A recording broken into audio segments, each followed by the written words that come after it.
Entonces, en el metabolismo del ejercicio, lo que decíamos es que el músculo va a utilizar primeramente el glucógeno. Lo que va a utilizar es el glucógeno y lo va a transformar en lactato. Ese lactato tiene que ir hacia el hígado y para que pueda ser metabolizado. Entonces, lo que principalmente vamos a tener es la transformación del glucógeno a lactato. Esto es en una primera etapa de ejercicio físico, de ejercicio físico rápido, donde usamos mucha contracción muscular. Al principio se va a utilizar la fosfocreatina, que también nos va a servir para liberar ATP, que va a ser utilizada para la contracción muscular.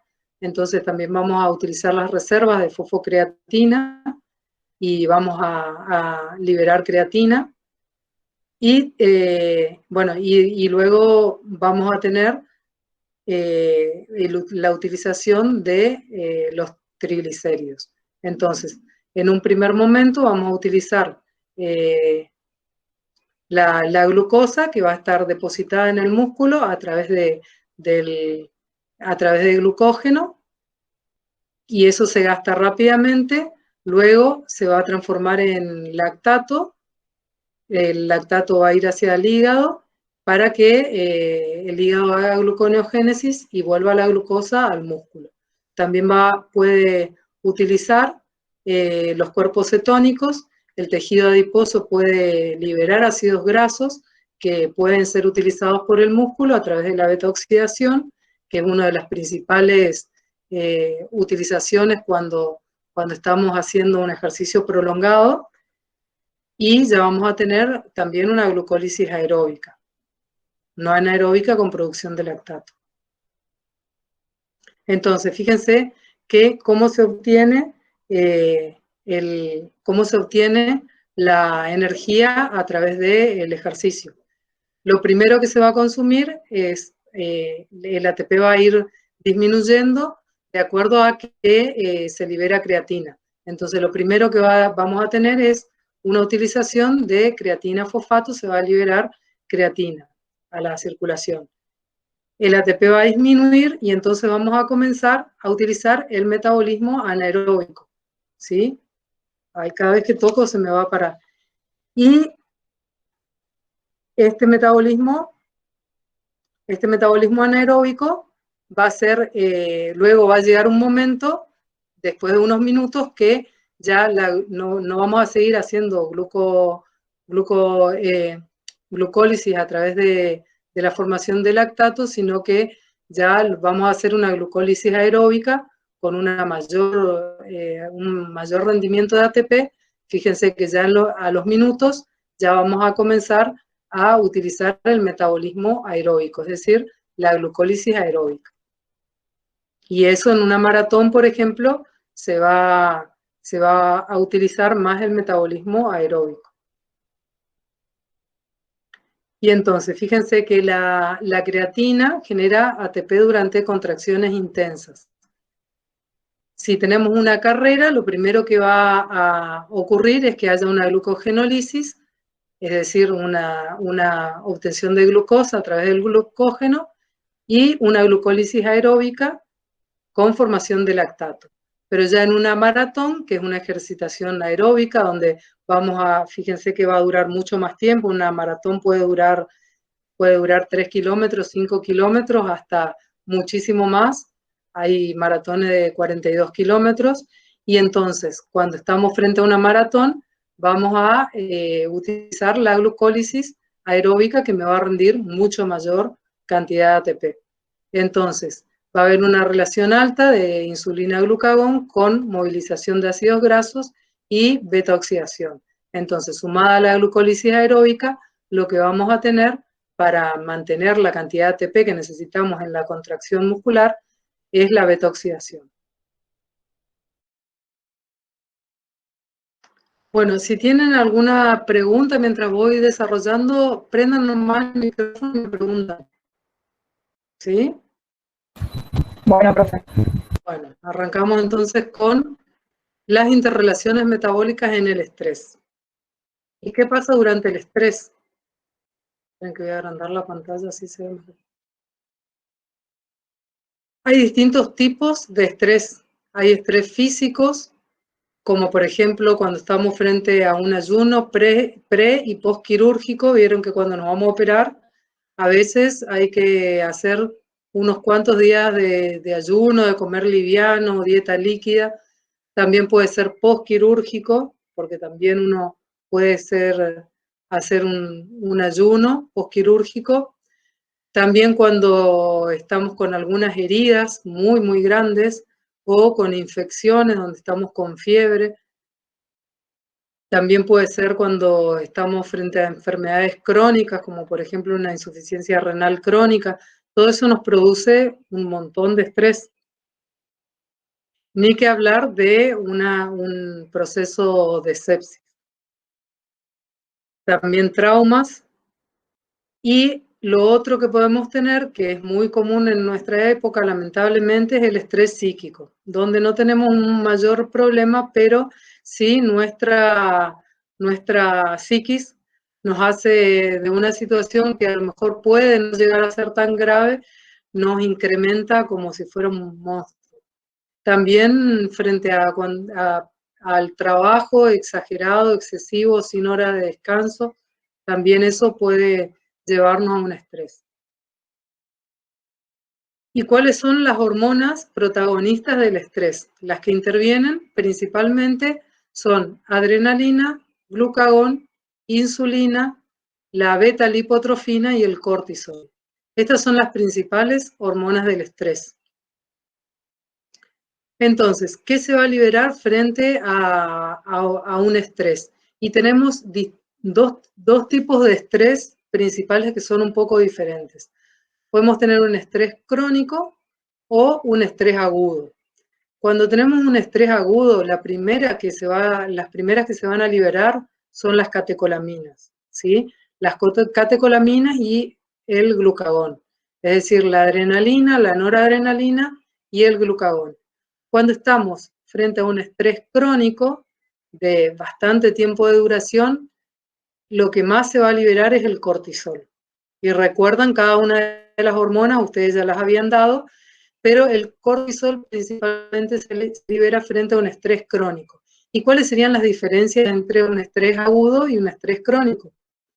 En un estrés agudo podemos tener, por ejemplo, que nos lastimamos, nos caímos y nos golpeamos, pero muy fuerte, nos cayó un árbol encima y ese estrés va a ser agudo porque va a ser del momento y va a terminar. En cambio, un estrés crónico es esto de, por ejemplo, trabajar sin descansar, trabajar muchas horas sin descanso, el organismo no interpreta qué es lo que le pasa, entonces se libera cortisol y me produce todos los problemas que vamos a ver a continuación.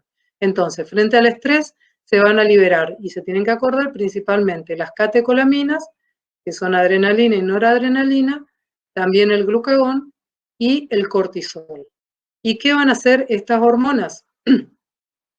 No va a ser una activación normal, nos va a aumentar la gluconeogénesis, va a aumentar la glucosa, van a aumentar los ácidos grasos libres, va a haber una lipólisis periférica. Ustedes veían en cortisol cómo la persona tenía adelgazadas las extremidades porque tiene una lipólisis, a pesar de que igual se deposita la grasa en la zona visceral, pero va a haber una lipólisis de ácidos grasos que se van a liberar a la circulación y también va a haber proteólisis, ¿sí? Van a aumentar los aminoácidos libres.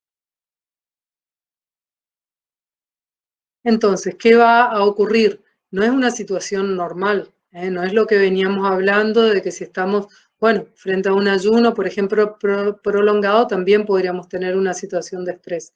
Pero generalmente las situaciones de las que hablamos es que hay un aumento de la glucogenólisis, un aumento de la gluconeogénesis, está aumentada la glucosa, va a estar aumentada, va a generarse mucha glucosa en el hígado, va a salir a la circulación, también dijimos que iba a haber proteólisis, entonces del músculo va a salir la alanina para hacer más gluconeogénesis, también se va a liberar piruvato, lactato, va a haber una mayor lipólisis en el tejido adiposo con un aumento de ácidos grasos libres y glicerol, que nuevamente van a incrementar la gluconeogénesis.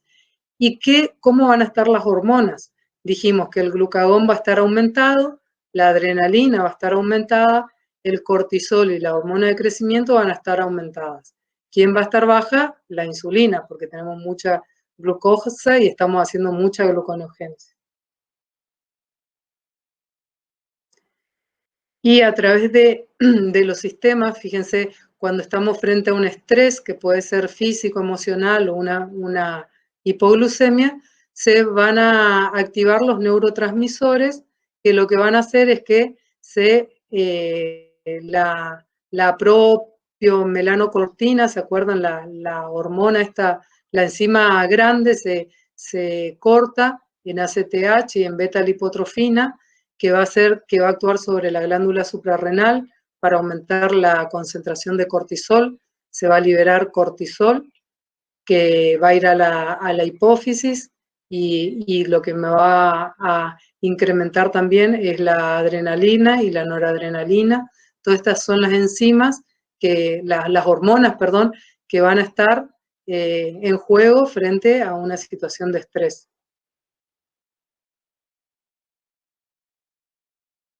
Y entonces, en estas situaciones de estrés también vamos a tener muchas citoquinas inflamatorias, por ejemplo. Entonces, vamos a tener las neuronas que van a secretar la hormona corticotropa, que me va a producir ACTH, y en la glándula suprarrenal va a liberar el cortisol. Van a estar disminuidos los mediadores de inflamación, pero van a estar aumentadas las citoquinas. Puede haber un estímulo inmunitario también a través de los macrófagos, que van a liberar muchas citoquinas inflamatorias, que esto van a hacer que se libere, que actúen sobre los centros termorreguladores, produciendo fiebre, y también sobre, nuevamente, las neuronas secretoras de CRH para producir mayor cantidad de cortisol. Entonces, por un lado, el cortisol no va a actuar sobre las citoquinas inflamatorias producidas por los macrófagos, se va a producir una gran inflamación, y también al actuar sobre los centros termorreguladores va a haber fiebre.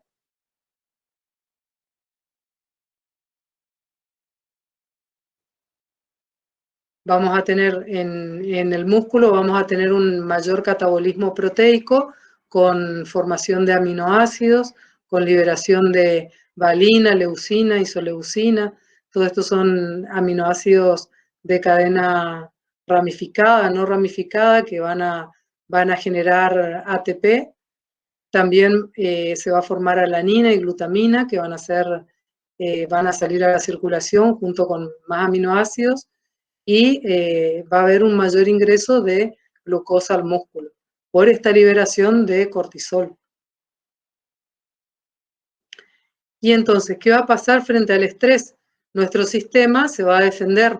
Entonces, va a haber un aumento de catecolaminas en las suprarrenales, van a estar estimuladas las suprarrenales. A través de la neurohipófisis, lo que se va a liberar es la antidiurética. La hormona antidiurética lo que hace es retener agua. A su vez, el estrés va a actuar también sobre el riñón, y el riñón va a poner en marcha un sistema que es de renina, angiotensina, aldosterona. Esto no sé si lo vieron, pero lo van a ver más adelante. Lo que hace el riñón frente a un estrés, lo que trata es de mantener el volumen sanguíneo adecuado.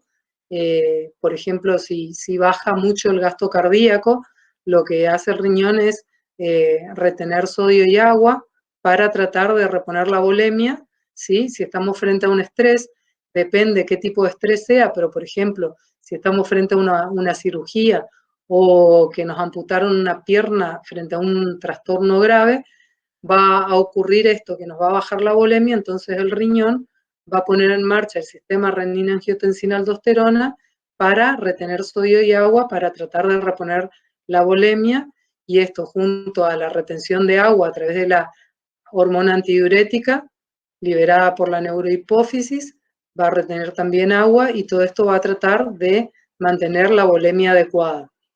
A su vez, también decíamos que va a estar elevada la ACTH, va a estar elevado el cortisol, y esto me va a provocar una hiperglucemia con un aumento de osmolaridad y una salida de agua hacia el líquido intersticial.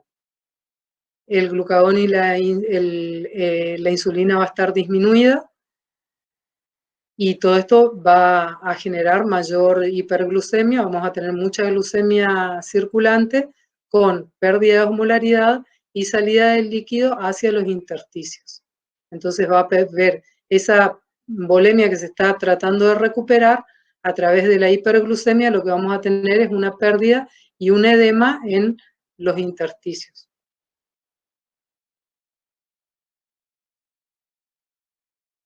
Y para que vean que el perfil metabólico del estrés no es el mismo del ayuno, porque en el ayuno que teníamos la disminución del gasto energético, usábamos combustibles alternativos, ahorrábamos el catabolismo proteico, porque decíamos que el organismo trata de utilizar primero la glucemia que tiene almacenada, el glucógeno, después utiliza los ácidos grasos que tiene de reserva, y último utiliza las proteínas. Recién en un ayuno intermedio es cuando comenzamos a hacer gluconeogénesis a través de la alanina. Entonces, usa las reservas de glucógeno luego de 24 horas, cuando termina de usar las reservas de glucógeno. En el ayuno tardío decíamos que iba a haber consumo de ácidos grasos, cuerpos cetónicos, glicerol, que van a proveer energía a todos los tejidos, menos al sistema nervioso y hematíes, que iba a ser glucosa. Y en cambio el estrés, ¿qué es? Es un estado hipermetabólico, con un acelerado gasto energético. Entonces lo que genera el estrés a través de la adrenalina, del cortisol, es un estado hipermetabólico, con un aumento, como decíamos, de glucosa, un aumento de aminoácidos, con destrucción de aminoácidos, sin que estemos en un ayuno, y también con formación de muchos triglicéridos. Hay una alta lipólisis, hiperglucemia y catabolia proteica muscular.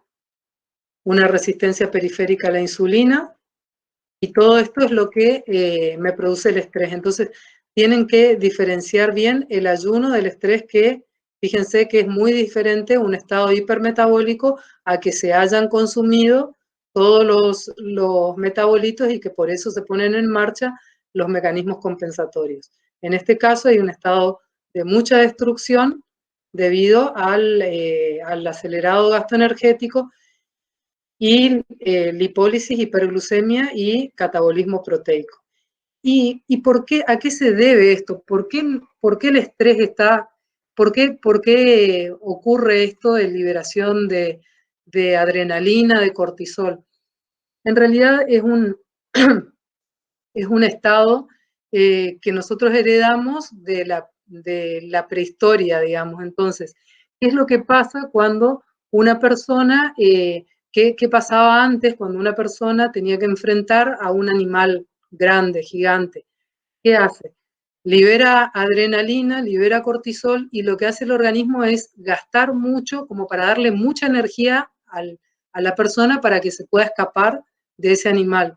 Entonces después, en un periodo de descanso, esa persona se va tranquilizando, digamos que si se salvó del animal, entonces el estado, todo el organismo vuelve a su estado normal.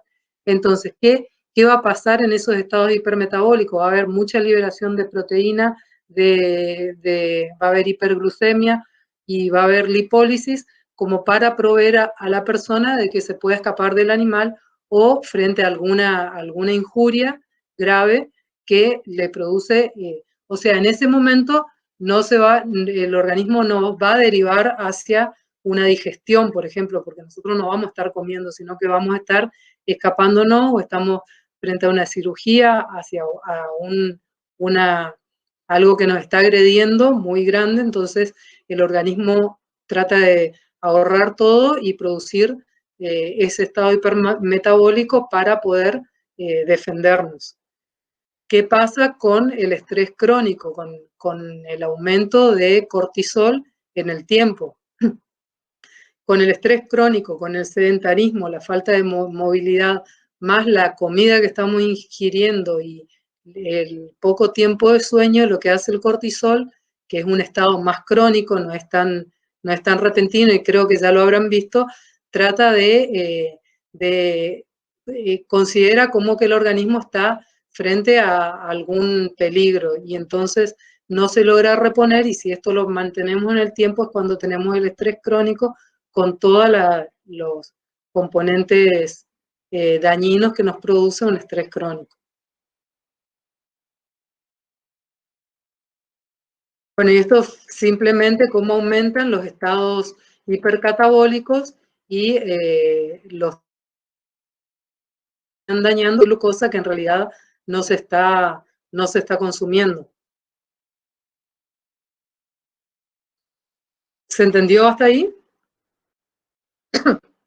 ¿Se entendió estrés? La sepsis, ¿sí?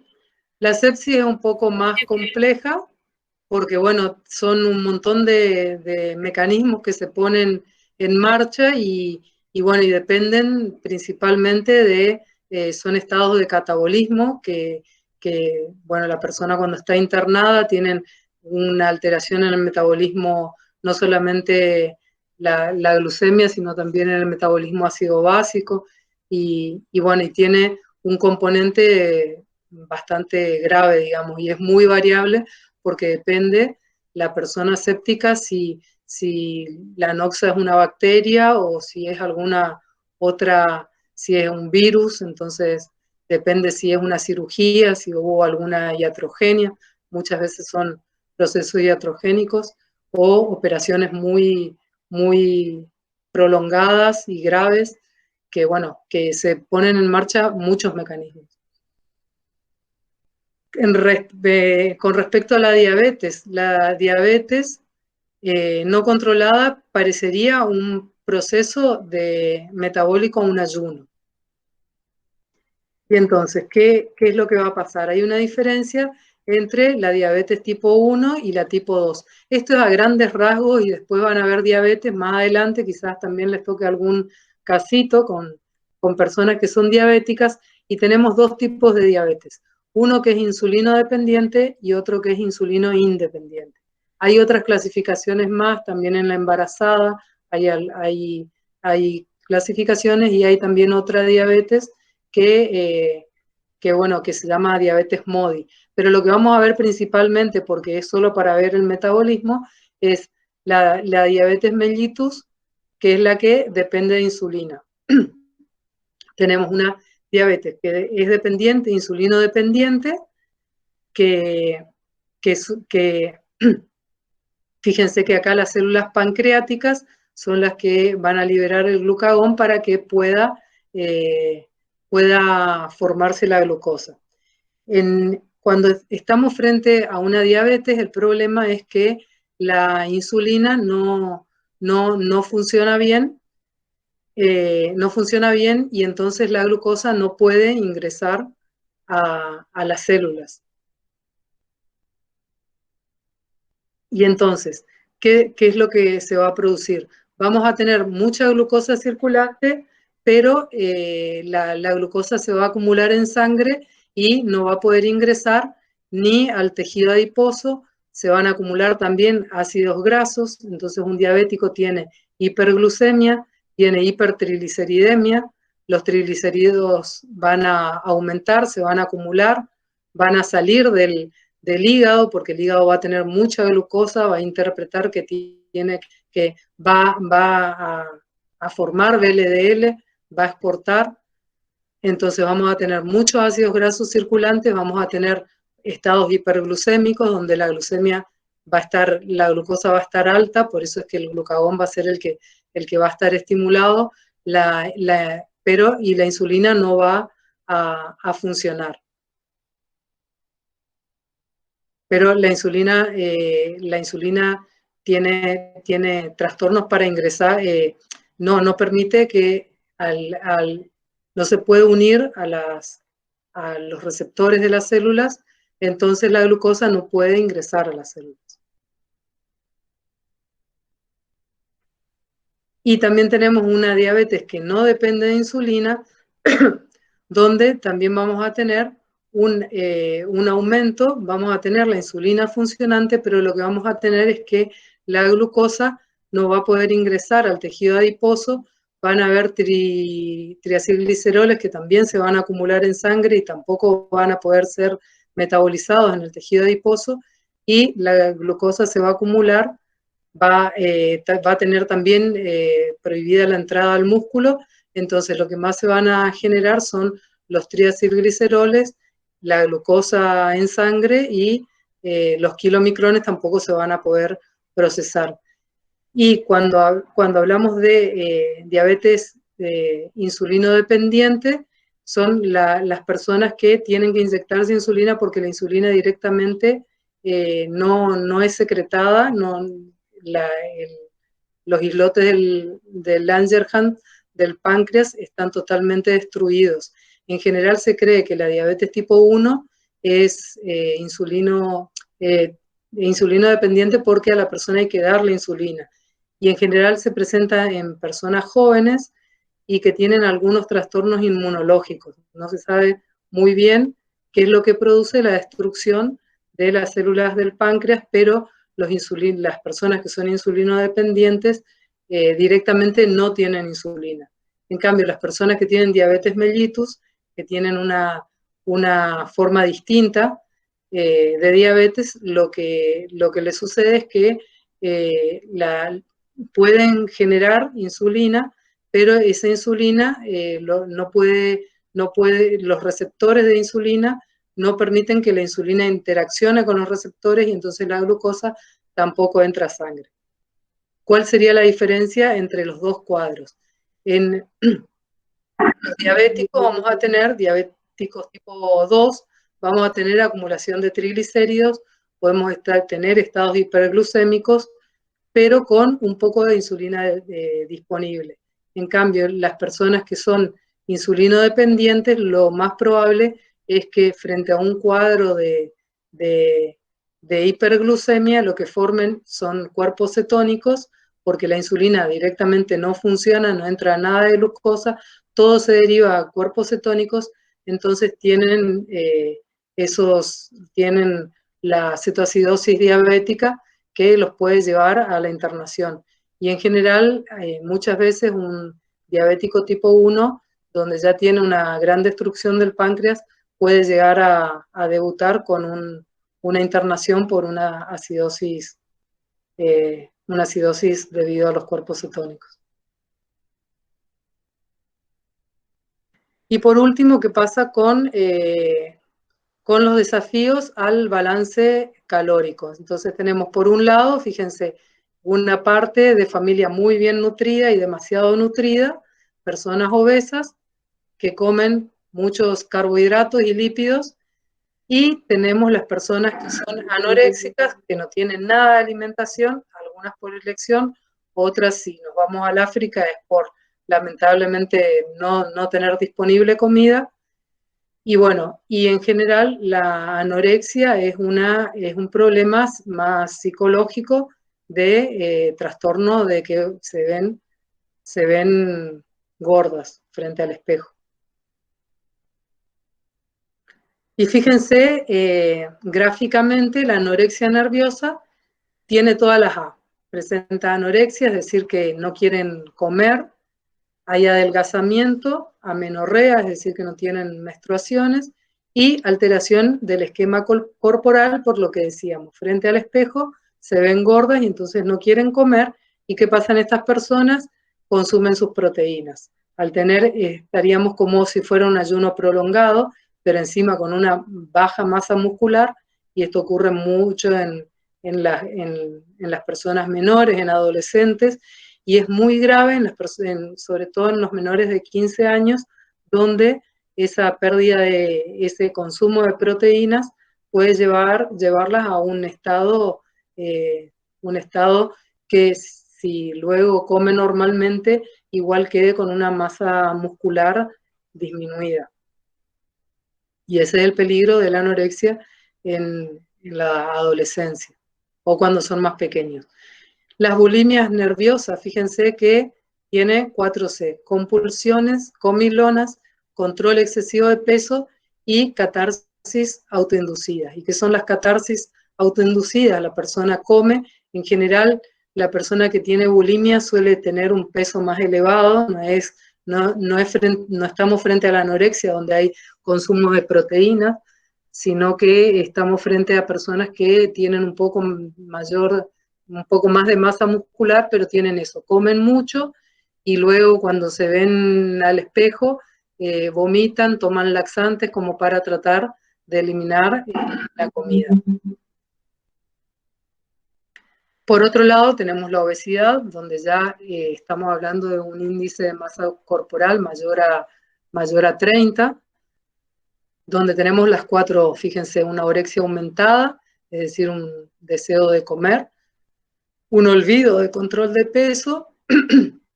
En el caso anterior, en la bulimia teníamos que sí se controlaban el peso, pero se descontrolaban al comer. Acá tenemos ya un olvido del control de peso, hay un ocultamiento de la ingesta real, o sea, ya sea hacia los demás o hacia uno mismo, piensan, no, pero si no estoy comiendo tanto y engordo. No sé si escucharon, a veces las personas que son obesas muchas veces dicen que tienen trastornos en el metabolismo porque el metabolismo es lento, y se ocultan de que en realidad quizás también comen bastante. Puede también haber algún defecto, un problema, un trastorno hormonal. Y también produce esta obesidad, produce un ostracismo social que debido a esta segregación, ya sea de las personas hacia la persona obesa, y también la misma persona al verse mal se aísla. Bueno, ¿y cuáles son las hormonas que van a estar puestas en juego? Fíjense, hay muchas hormonas en el adipocito, por ejemplo, la leptina suprime suprime el apetito, perdón. La leptina es una hormona que en las personas obesas está disminuida o hay una resistencia, así como hay una resistencia a la insulina, también la persona obesa puede tener una resistencia a la leptina, y como esta suprime el apetito, al no metabolizarse la leptina, la persona no siente saciedad. También tenemos una resistina en el adipocito que bloquea la acción de la insulina sobre el adipocito. En el hipotálamo hay un neuropéptido I que estimula el apetito. Todos estos actúan sobre el tejido adiposo y sobre el consumo de grasas. El estómago vacío posee una hormona que se llama grelina, que estimula el apetito, y también hay un péptido gastrointestinal que es el que suprime el apetito. Entonces, fíjense todo lo que tenemos acá para que regulan el apetito. Bueno, estos son los distintos péptidos que por ejemplo, es el péptido saciógeno, que estimula la secreción pancreática, libera insulina y produce saciedad. Tenemos otras hormonas que inducen el clivaje de la propia melanocortina, también produce a través de este clivaje enzimático, produce suprime el apetito, disminuye la producción de ácido clorhídrico, inhibe la reproducción, el apetito sexual. Estas son todas hormonas que actúan sobre la saciedad y sobre el tejido adiposo. El neuropéptido I, que es muy importante porque estimula la ingesta calórica, disminuye la actividad adrenérgica y produce un efecto inhibidor sobre las leptinas. Y este se pone en marcha cuando el organismo está entendiendo que no tiene, que, por ejemplo, frente a un ayuno, es decir, que no tiene ingesta. Y entonces estimula a la persona que quiera consumir alimentos. Las leptinas, por otro lado, esto es lo que yo les decía, que en los obesos hay leptinoresistencia. ¿Y qué es lo que hace la leptina, que es tan importante? Disminuye la ingesta de calorías, aumenta el gasto energético, el metabolismo basal, la actividad física, permite que se pierda peso. Fíjense que se puede perder un 40% en 33 días, disminuye la masa de tejido adiposo, disminuye glucemia, insulinemia, estimula el eje gonadal y produce esteroidogénesis y maduración del ovocito. Todo esto hace la leptina y en realidad está descubierto ya hace un buen tiempo, pero fue una de las últimas hormonas que se descubrió respecto a la importancia que tiene. Sobre todo, bueno, se hizo un estudio, acá hay ratitas que no sé si habrán leído el estudio, lo vieron antes, que bueno, hicieron sobre el estudio de una rata obesa que tenía resistencia a la leptina y la otra ratita no, pero bueno, eso véanlo más adelante. Y el tejido adiposo lo que favorece es la homeostasis energética, actúa como almohadilla, relleno, también produce aislación térmica, también es un órgano endocrino muy necesario. Antes se creía que no tenía mucha función en el tejido adiposo, pero se vio que es muy activo. Y entonces, ¿qué hace entre otras cosas? Sintetiza o modula estrógenos, proteínas estimulantes de acilación, que tienen acción lipogénica, también inhiben el activador de plasminógeno, actúan sobre el angiotensinógeno, por eso se cree que puede haber hipertensión arterial en la obesidad. También actúa sobre las leptinas, la adiponectina, el factor de necrosis tumoral alfa. O sea que también en parte el adipocito sintetiza leptina y adiponectina. También sintetiza o modula la hormona de crecimiento, la interleuquina 6, receptores del peroxisoma, resistina, metalotioneína, que tiene una capacidad antioxidante. Fíjense lo importante, también modula la vitamina D. Fíjense lo importante que es el adipocito, que antes se creía que no tenía mucho efecto y que solo servía para almacenar los triglicéridos. Y no tiene una actividad muy, muy activa. Bueno, y entonces, ¿cómo estaría nuestro sistema de saciedad? Con la somatostatina elevada, el glucagón elevado, las incretinas también, y disminuida la insulina, la ghrelina y la gastrina. Y los moduladores hormonales son la hormona de crecimiento, los corticosteroides, hormonas tiroideas y las hormonas que provienen del tejido adiposo. Bueno, esto es simplemente qué es lo que pasa en la obesidad. Va a haber, la insulina puede estar actuando, en la obesidad lo que principalmente hay es un depósito de muchas grasas debido a una ingesta. Fíjense, si vemos el intestino acá, lo que hace el obeso es consumir mucha comida, rica en grasa principalmente y rica en glucosa, ¿sí? La glucosa en el hígado se puede transformar también en grasa. Entonces, la persona que es obesa va a consumir mucha glucosa, también parte de proteínas y grasa. La grasa va a ir por los kilomicrones, por los vasos linfáticos, a través de los kilomicrones, se va a depositar a través de los triacilgliceroles, se va a depositar en el tejido adiposo. A su vez, el hígado, que va a estar cargado de glucosa, lo que va a producir es, a partir del exceso de glucosa, va a producir mayor cantidad de grasa, que junto con los aminoácidos va a formar VLDL, que van a ir nuevamente al tejido adiposo con todo el daño que produce la glicosilación en las membranas, el déficit de grelina también, y el déficit de adiponectina y también la falta de saciedad en la persona obesa va a hacer que haya mucho depósito de grasa con la lipotoxicidad y la hepatotoxicidad, que una parte de la grasa no va a salir, sino que se va a depositar en el hígado y nos puede producir una esteatosis hepática que no sea debido al alcohol, sino que me puede llevar a un hígado graso, debido a la obesidad.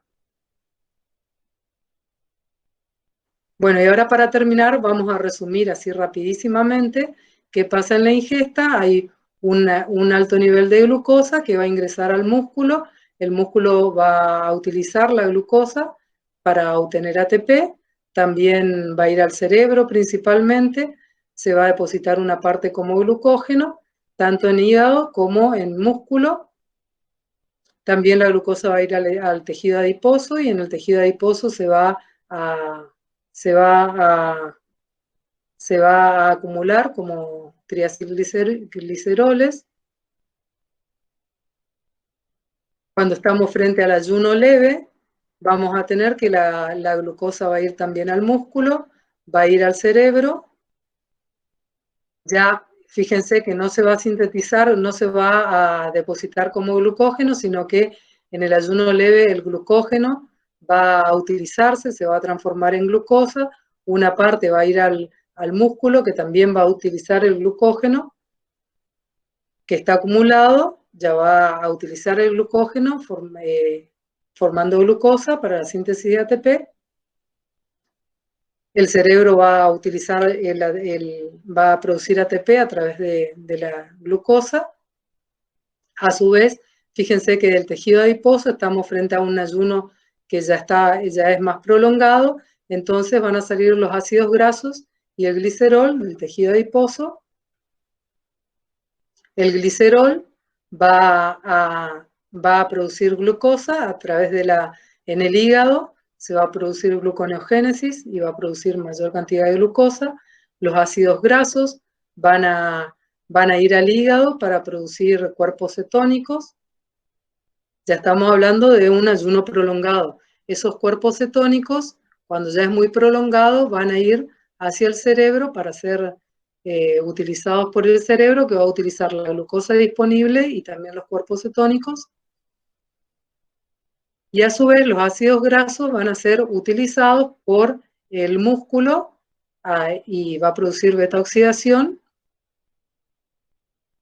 Y ahí terminamos con el prolongado. Entonces hasta el ayuno leve teníamos,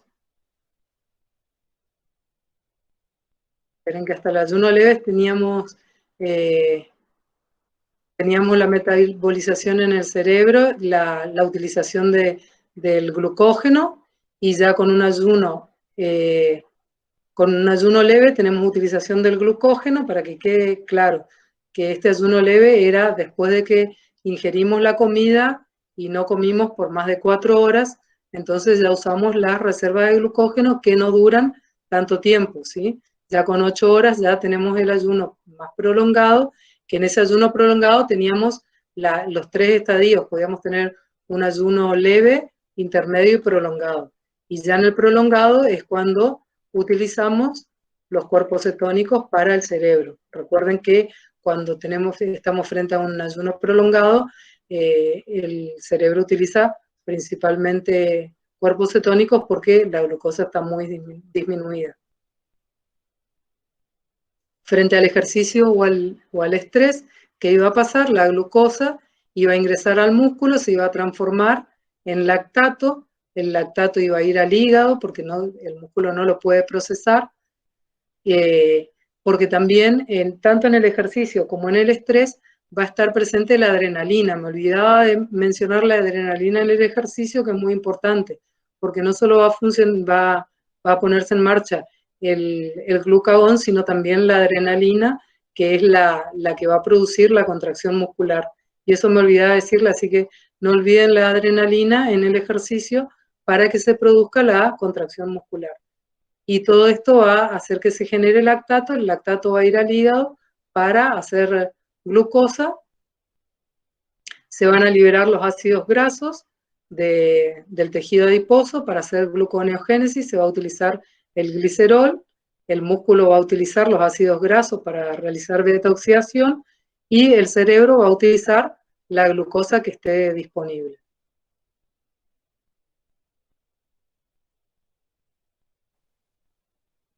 Bueno, y todo esto ocurriría ya en un estrés que sería más o menos lo mismo que el ejercicio. Y esto ya para terminar, entonces, fíjense acá tenemos cómo va bajando la glucosa, esto ya mírenlo con detenimiento, el cuadro de todo lo que va pasando, que es todo lo que ya fuimos viendo. Y por último, como conclusiones, tenemos que el metabolismo energético se adapta de manera versátil al uso y movilización de diferentes combustibles. Según las necesidades fisiológicas, tenemos un equilibrio entre el ayuno y la ingesta, el ejercicio y el estrés, y las situaciones patológicas, que podemos hablar de diabetes, la obesidad extrema, los traumas, las infecciones y la sepsis. Y esto es todo. Muchas gracias por escuchar. Creo que se habrán cansado de tanto